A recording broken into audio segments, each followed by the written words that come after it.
The office of Mr. Dawson was exactly as I remembered it. Standard chairs, a heavy wooden desk, and some legal papers scattered around. There was nothing special about the space, but it had an importance that couldn't be ignored today. It was the place where the will of our great-aunt would be read. I entered, my shoes clicking against the tile floor. I was the first to arrive, and I took a moment to breathe in deeply, trying to calm my nerves. I hadn't seen Emma in years, and I wasn't sure what to expect. We had grown apart, our lives taking different paths after our parents' tragic accident. While I chose to stay close to home, helping our great-aunt and soaking in the local community, Emma moved to the city. She often said it was to chase bigger dreams. Not long after, I heard the door open again. I didn't need to turn around to know who it was. The perfume was unmistakably Emma's, sharp and assertive. "You're late, Clara," she said with a hint of annoyance. I turned to face her, noting how she hadn't changed much. She still had that assertive walk and a look that often sized people up within seconds. "I'm on time. You're early," I replied, trying to keep my voice neutral. She smirked. "Always trying to play the good girl, aren't you?" Ignoring her comment, I took a seat. The room felt colder with her in it. I looked at the lawyer's desk and then back at Emma, who was busy scrolling on her phone, her long fingers moving swiftly over the screen. "Can we get this over with?" Emma asked, not lifting her eyes from her device. "I have a flight to catch." Mr. Dawson entered just then, wearing his usual black suit. "Good morning, ladies. I see you both are eager to get started. If you could both take a seat?" "I've been seated," I said. Emma finally looked up from her phone and shot me a quick glance. "Let's just get to it." Mr. Dawson nodded and opened the will. "Very well. I'll read the details, and then we can discuss the division." I tried to focus on his words, but couldn't help but feel the weight of the room, the tension between Emma and me, and the importance of our great-aunt's final wishes. Mr. Dawson cleared his throat, drawing my attention back to the heavy document he held in his hands. "Now, as for the division of the estate..." Emma leaned forward, her eyes gleaming with a mix of curiosity and greed. "Yes, let's hear it. I have meetings lined up this afternoon." I took a deep breath, trying to still the anxiety bubbling up. I didn't care much about the inheritance, but I cared about what it might do to an already fractured relationship. "Your great-aunt," Mr. Dawson began, "has left behind two primary assets. Firstly, a sum of $200,000, and secondly, the family house, along with all its contents." Emma raised an eyebrow. "I never took her for someone who saved money. Always thought she was a bit off, especially with all those trips to old bookstores." I felt my face heat up. "Emma, she was our family. You could at least show some respect." Emma just waved me off. "Oh, please, Clara. You and I both know she was eccentric. Everyone in town thought so." Mr. Dawson intervened. "Ladies, can we please focus on the matter at hand? You'll need to decide who takes what." "Obviously, I want the money," Emma declared without hesitation. I paused. Truthfully, I could use the money too, but the thought of selling our family house, filled with so many memories, was heartbreaking. "Maybe I want the money too," I countered, my voice shaking slightly. Emma laughed. "Oh, Clara, what will you do with that kind of money here in the middle of nowhere?" Before I could reply, Mr. Dawson chimed in. "The house is in good condition, especially for its age. It has quite some value." Emma's interest was immediately piqued. "Is that so? Maybe I should take a look at it then. I work in real estate after all." I felt a pang of worry. If Emma decided she wanted the house after all, I wasn't sure I had the strength to fight her for it. As Emma mulled over her options, Mr. Dawson leaned over, pulling out an envelope from his drawer and handing it discreetly to me. "Your great-aunt wanted you to have this," he whispered so that only I could hear. Written on the envelope were two words, "Yellow Room." Curious, I tucked the envelope into my bag, deciding to look at it later when I was alone. Emma, seemingly having made up her mind, announced, "All right, let's go see this house. But I'm warning you, Clara, if it's not up to standard, I'm taking the money." I nodded. "All right, let's go." The drive to the old family house felt longer than I remembered. Trees seemed to stretch endlessly on both sides of the road, occasionally giving way to open fields. There was something comforting about this familiar journey, even if the circumstances were anything but. Emma drummed her fingers on the steering wheel impatiently. It's been ages since I came down this road. I had forgotten how much I hated it. Why did you hate it? I asked, genuinely curious. This place was always too quiet, too slow for me. I always felt like a bird trapped in a cage. Remember how I always talked about leaving? I nodded. Yeah, but I never thought you actually would. Emma scoffed. Of course I would. There's a whole world out there. But look at you, still stuck in this town, living the same life day in, day out. I looked out the window. It's home, Emma. It's where we grew up, where our parents and great-aunt lived and loved. She just shook her head, clearly not understanding. We soon reached the driveway leading to the house. The gravel crunched under the tires as we made our way up. It was a large two-story structure, slightly worn from the years, but still standing strong. The garden had overgrown, with weeds taking over the flower beds, but the house still held a certain charm. Emma parked the car and looked at the house skeptically. This is it? Looks like a dump. It's an old house, I defended. It just needs a bit of love. She smirked. Well, you would know all about that, wouldn't you? Ignoring her jab, I headed towards the front door, key in hand. As I turned the lock and pushed the door open, memories flooded back. The scent of fresh cookies baking, the sound of our great-aunt's laughter, the feel of the carpet under my feet as I played with my toys. Emma walked in, surveying the rooms critically. This place is going to need a lot of work if it's going to sell for a decent price. I thought you wanted the money, I asked, trying to hide my relief. She shrugged. I did, but if this place is worth as much as that lawyer thinks, maybe I should reconsider. My heart sank. But you don't even like this place. Why would you want it? Emma rolled her eyes. Clara, wake up. It's not about liking it. It's about what it's worth. But it's our family home, I protested. She sighed, exasperated. You always were the sentimental one. Look, I'll think about it. Let's just get this over with. We toured the house, with Emma pointing out all the repairs and upgrades that would be needed. Every comment felt like a dagger in my heart. This wasn't just a house. It was a treasure trove of memories. Finally, we reached the second floor. I hesitated outside the door of the yellow room. The door was slightly ajar, revealing a glimpse of the bookshelves inside. Emma pushed past me and entered the room. She looked around, her face scrunching up in confusion. What's so special about this place? It's just a bunch of old books. I didn't answer, my thoughts consumed by the envelope in my bag. Emma seemed to have made up her mind. All right, Clara, you can have the house. I'll take the money. I looked at her, surprised. Are you sure? She rolled her eyes. Yes, I'm sure. I don't have time for all this work. Besides, the house suits you.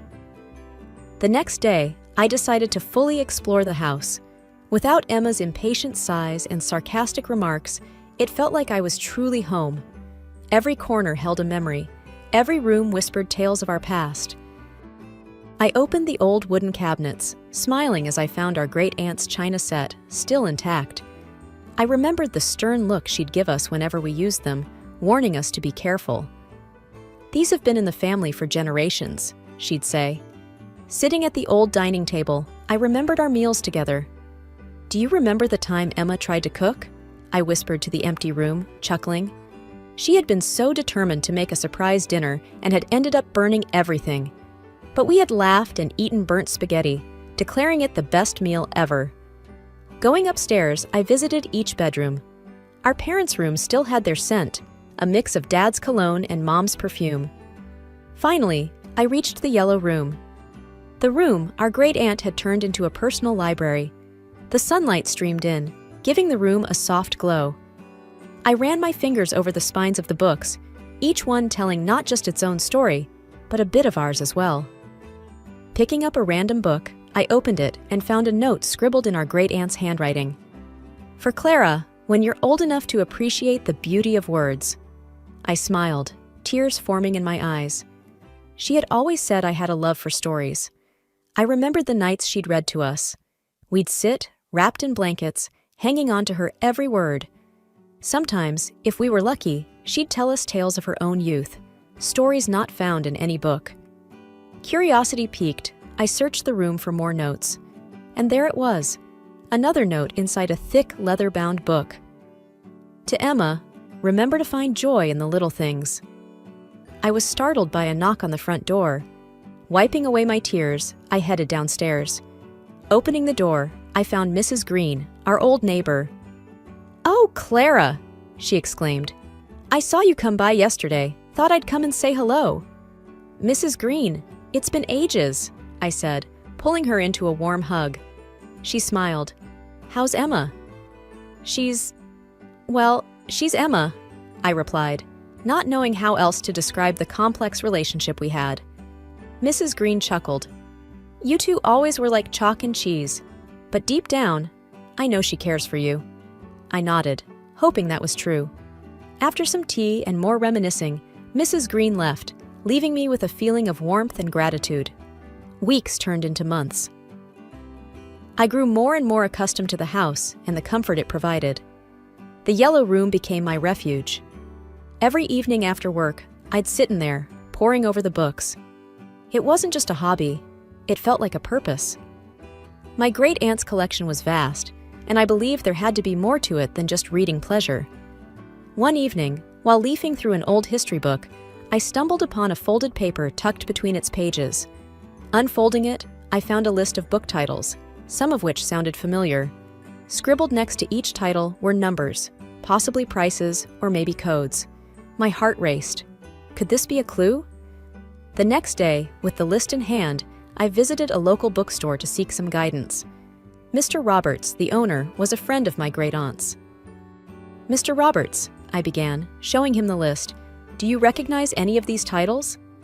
He peered at the list, adjusting his glasses. "Well, Clara, some of these books are indeed rare. They'd fetch a good price if in decent condition. Your great-aunt and I used to discuss these. She had quite the collection." I beamed. "So, they're valuable?" "Yes," he replied, "very.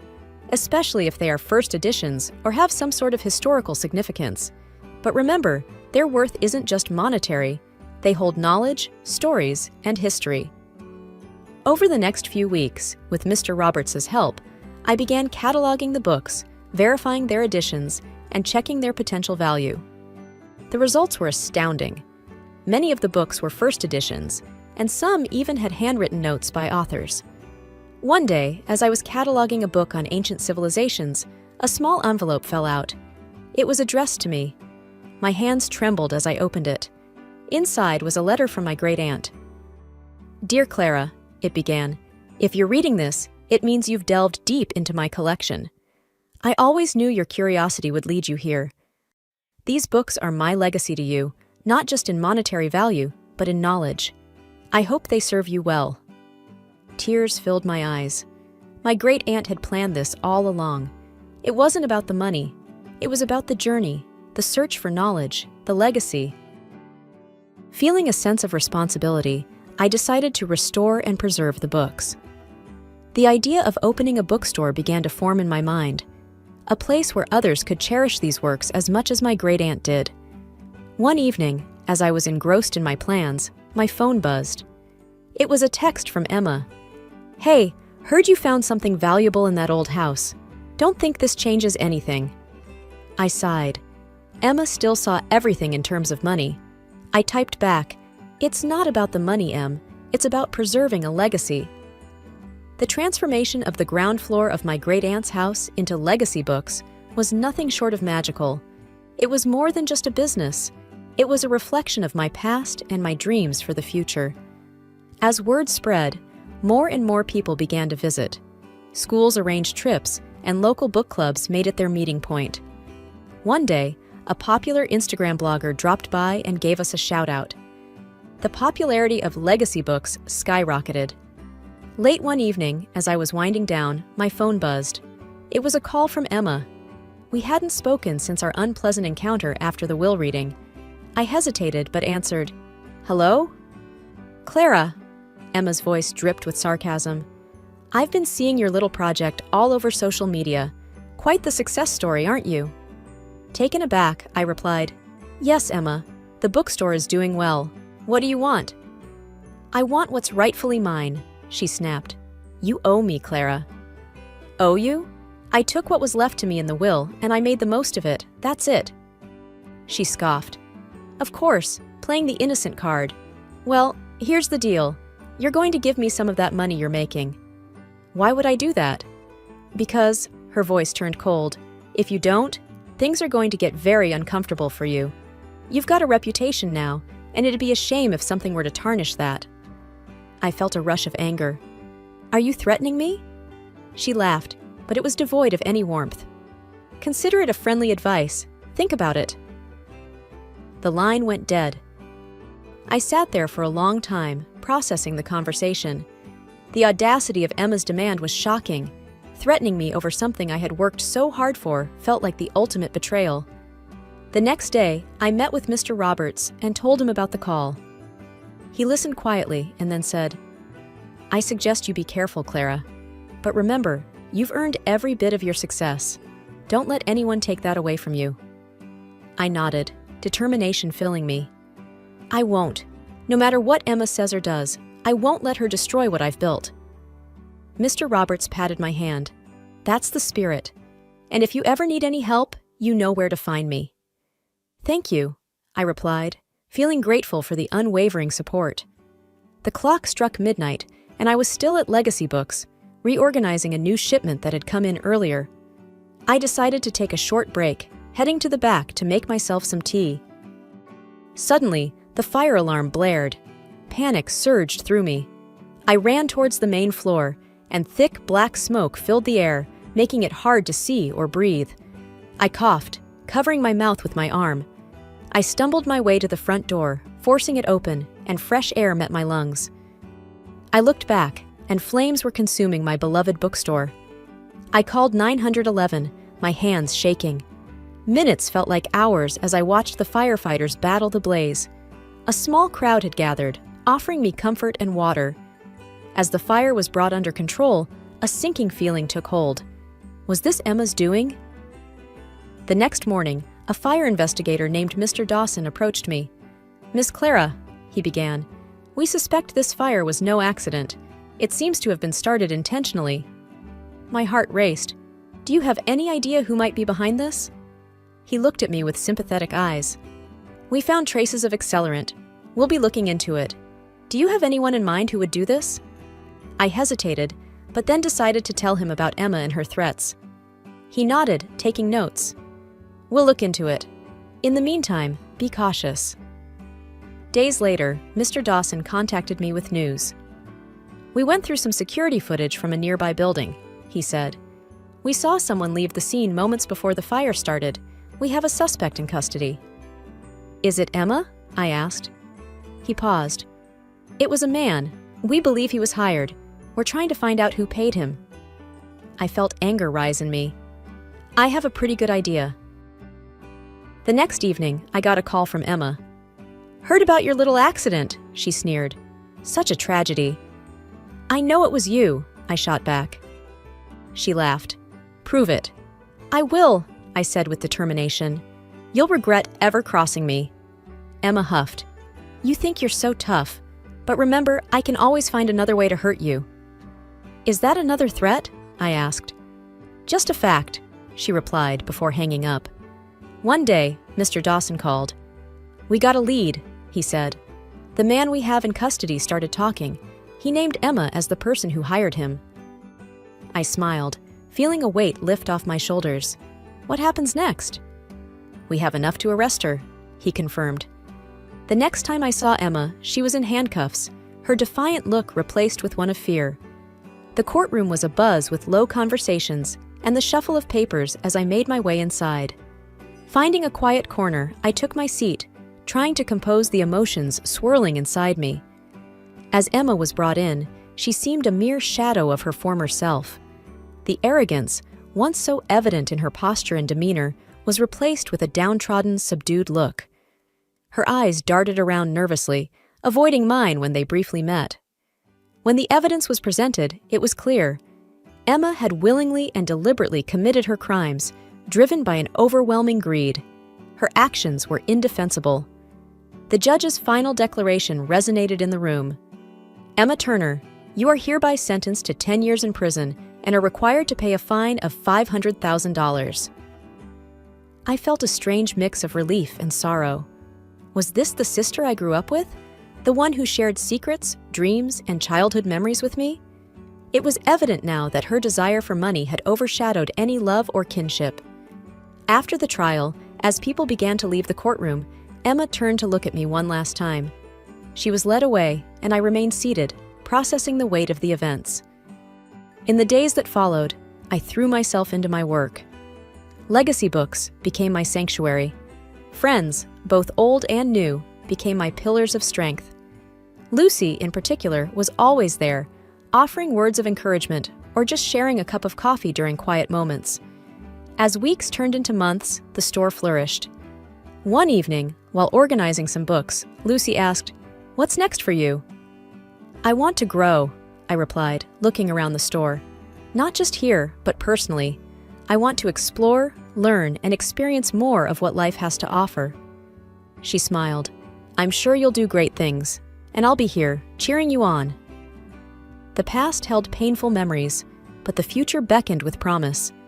I had faced betrayal at its worst, but it had only made me stronger,